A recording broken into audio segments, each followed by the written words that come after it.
এক গ্লাস পানি খাবেন? আমি তো চা পানি খাওয়ার জন্য দোকানে যেতেছিলাম।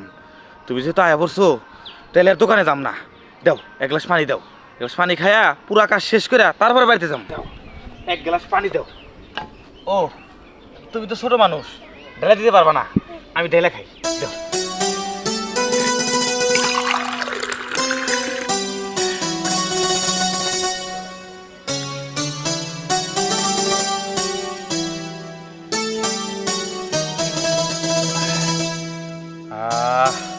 তোমার পানিটা খায়া বুকটা জুড়ে গেল। বললাম ফ্রিজের পানি খাইলাম, তোমার এই পানি কোথেকে আনছো? আরে এক গ্লাস পানি কত করে বিক্রি করো?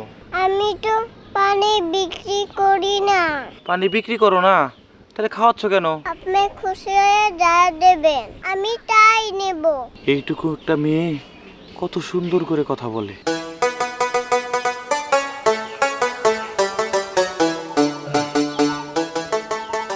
নাও এখান থেকে 5 টাকা নাও আর 5 টাকা আমাকে দাও।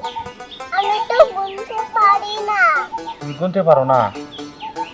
আচ্ছা ঠিক আছে, পুরো টাকাটাই তুমি রেখে দাও।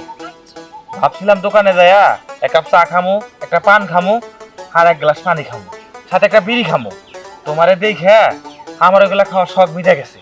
আল্লাহ জানে কোন মহাবিপদে পড়ে অল্প বয়সে রোজগারের পথে নামছো। আচ্ছা ঠিক আছে, এই নাও তোমার জব নাও, তোমার গ্লাস।